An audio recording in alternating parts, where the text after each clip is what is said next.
تنقیدات series میں خوش آمدید۔ میں ہوں محسن ممتاز اور میرے ساتھ ہیں جناب جاوید احمد غامدی صاحب۔ غامدی صاحب، آپ کی کتاب علم النبی حالیہ شائع ہوئی ہے، اس پر کچھ تنقیدات ہیں، میں چاہتا ہوں آپ اس حوالے سے اس کی وضاحت کیجئے گا۔ آپ کے نزدیک، آپ کی فکر میں قرآن و سنت کو اصل کی حیثیت حاصل ہے اور احادیث کو فرع کی حیثیت حاصل ہے۔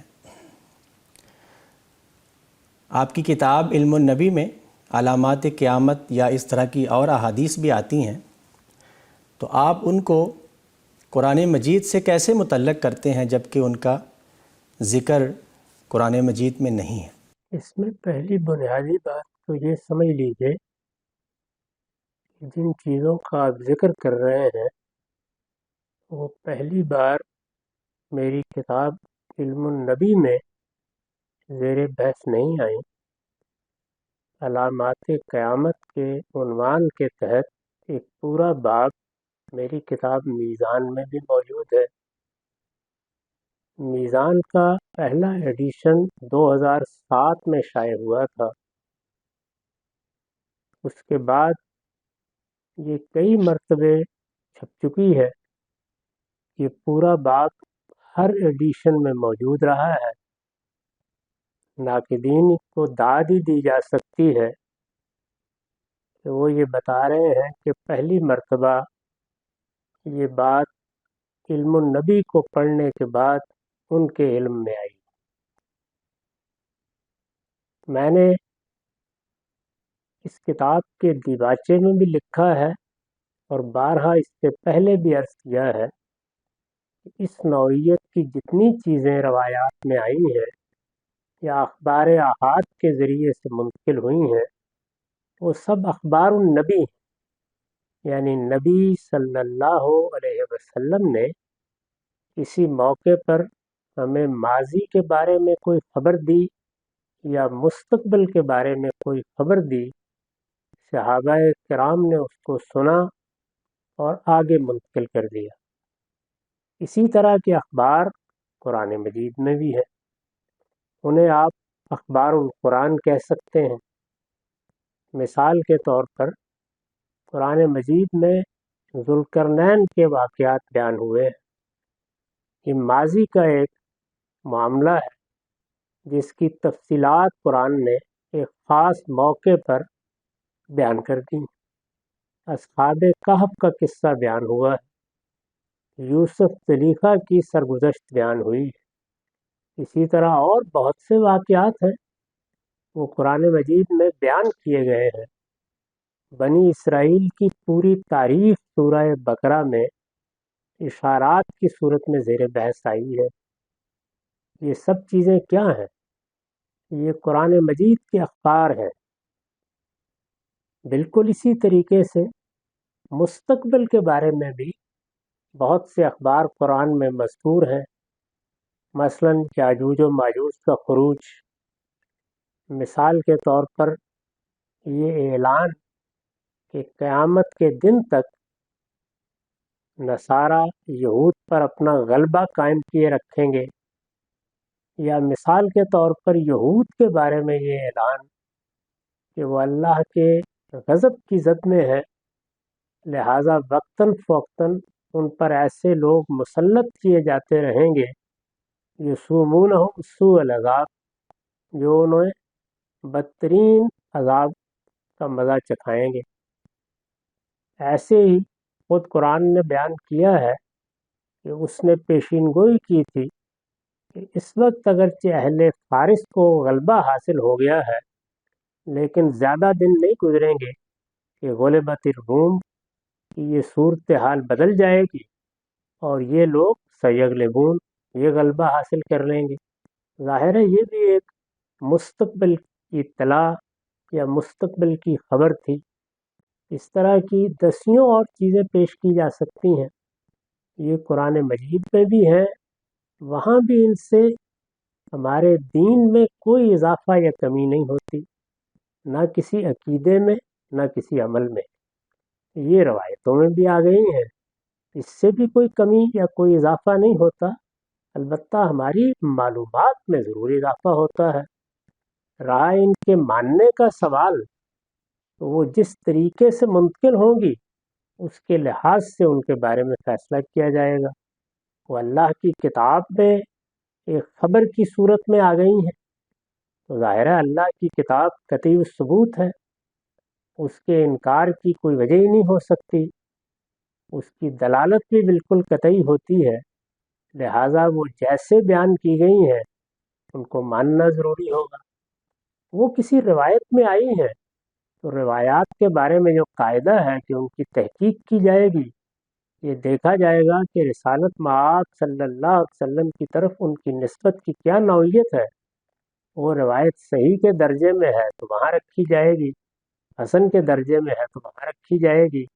پھر روایات کو سمجھنے کے جو طریقے ہیں انہی طریقوں کا اطلاق کر کے ان کو سمجھا بھی جائے گا۔ اس لحاظ سے ظاہر ہے کہ روایت میں جو کچھ بیان ہوتا ہے وہ ہماری تحقیق اور اطمینان کے ساتھ متعلق ہو جاتا ہے۔ قرآن مجید کی حجت ہر شخص پر قائم ہے۔ روایت کے باب میں جو آدمی اس کی تحقیق کر کے رسالت مآب صلی اللہ علیہ وسلم کی طرف اس کی نسبت پر مطمئن ہو جاتا ہے، اس پر روایت کی حجت بھی قائم ہو جاتی ہے۔ تو یہ چیز ہے جو بیان کی گئی ہے، اس کا اس بحث سے کیا تعلق ہے؟ وہاں دین زیر بحث ہے۔ دین کی کوئی بات اگر قرآن میں بیان ہو گئی ہے، وہ فطرت کے مسلمات میں ہے، وہ سنت میں بیان ہو گئی ہے، تو اس کے ساتھ روایت کا تعلق کیا بنے گا؟ یہ میں نے اپنی کتاب میزان میں بھی بیان کیا ہے اور بارہا اس کا اطلاق کر کے بھی دکھایا ہے، بلکہ پوری کتاب میں جو کچھ بیان ہوا ہے اس کا یہ تعلق قائم کر کے دکھایا ہے۔ اس میں بالعموم 3 طرح کی صورتیں ہوتی ہیں۔ ایک بات اللہ کی کتاب میں اجمال کے ساتھ بیان ہوئی، اس کی بھی میں کچھ مثالیں دے دیتا ہوں۔ جیسے یہ فرمایا ہے کہ تمہارے لیے تمام طیبات حلال ہیں، یہ ظاہر ہے کہ بالاجمال ایک حکم دیا گیا ہے۔ اسی طرح ارشاد ہوا ہے کہ لا تاکلوا اموالکم بینکم بالباطل، تم باطل طریقوں سے ایک دوسرے کا مال نہیں کھاؤ گے۔ طیبات کیا کیا ہیں، باطل کیا کیا ہیں، ان میں ظاہر ہے کہ انسان کی عقل پر اعتماد کیا گیا ہے، چنانچہ اجمال میں ایک بات بیان کر دی گئی ہے۔ اس اجمال کی تفصیلات بارہا روایت میں بھی آئیں گی، اس کو مسلمانوں کے مجتہدین بھی بیان کریں گے، یہ عام آدمی بھی امتثال امر میں متعین کرے گا، اور اس طرح اس اجمال کی تفصیل بیان ہوتی چلی جائے گی۔ روایات میں بھی اس طرح کی تفصیلات بہت سی آ گئی ہیں۔ فطرت کا بیان آ گیا ہے، قرآن مجید کی اس طرح کی اجمالی ہدایات کی تاکید آ گئی ہے۔ یہی معاملہ سنت کا بھی ہے، اس میں بھی بعض چیزیں اگر مجمل بیان ہوئی ہیں تو ان کی تفصیلات بعض اوقات اخبار احاد سے متعین ہو جاتی ہیں۔ اسی طرح کوئی اصل حکم بیان ہو گیا ہے، اب اصل حکم کی فرع وہ روایت میں آ گئی ہے۔ اس طرح کے فروع ہم بھی متعین کرتے ہیں، مجتہدین بھی طے کرتے ہیں، اور جیسے جیسے کسی حکم کا اطلاق ہوتا ہے یا اس کا انتصال ہوتا ہے، فروع کے ساتھ اس کا تعلق بھی پیدا ہوتا ہے اور اس کا بیان بھی جاری رہتا ہے۔ اسی طرح قرآن مجید کیونکہ ایک متن ہے تو متن کو سمجھنے میں کسی موقع پر کسی مخاطب کو مشکل پیش آ گئی، اب علماء اس کی مدد کرتے ہیں۔ رسالت مآب کے زمانے میں اگر یہ مشکل پیش آئی اور اس نے پوچھا یا کسی نے ذکر کیا تو آپ نے اس کی مشکل حل کر دی۔ جیسے یہ سوال پیدا ہوا کہ سفید دھاگے کے سیاہ دھاگے سے الگ ہونے کا کیا مطلب ہے، تو رسول اللہ صلی اللہ علیہ وسلم نے اس کی وضاحت کر دی۔ اس طرح دین کے معاملات میں روایات میں اجمال کی تفصیل ہوتی ہے، اس میں اصل کی فرع ہوتی ہے، اس میں متن کی شرح ہوتی ہے۔ یہاں یہ واضح رہے کہ یہ وہ اجمال نہیں ہے جسے مجمل مفتقر للبیان کہا جاتا ہے، یہ وہ اجمالی چیزیں ہیں جو کسی بیان کا افتقار یا اس کی احتیاج نہیں رکھتی، اس لیے کہ مخاطبین ان سے واقف ہوتے ہیں، اور اگر وہ اجمال کسی موقع پر جنت، دوزخ یا عالم غیب کے بعض واقعات کے بارے میں صادر ہو تو ظاہر ہے کہ وہاں اللہ تعالیٰ کی طرف سے بھی اس کی وضاحت آ جاتی ہے، پیغمبر کی طرف سے بھی اس کی تفصیلات ہو جاتی ہیں۔ ان سے دین میں ہرگز نہ کوئی اضافہ ہوتا ہے نہ کوئی کمی ہوتی ہے۔ تو اس طرح سے اگر آپ اس سارے معاملے کو دیکھیں گے تو میرے نزدیک اس میں ادنا درجے میں کوئی اشکال پیدا نہیں ہو سکتا، لیکن اگر آدمی اشکال در اشکال میں الجھنے کے لیے بیٹھا ہوا ہو تو وہ ہر چیز میں کوئی نہ کوئی بات تلاش کر سکتا ہے۔ جی غامدی صاحب، آپ کی بات سے یہ بات بھی معلوم ہوئی کہ احادیث سے بھی کسی چیز کا لزوم ہوتا ہے، چاہے وہ اخبار کی حد تک ہو، دین کے اندر نہ ہو۔ اخبار میں بھی کوئی بات آ جائے تو اس سے لزوم ثابت ہوتا ہے، جیسے قرآن مجید سے ثابت ہو رہا ہے۔ اس میں کبھی دو رائے نہیں ہو سکتی۔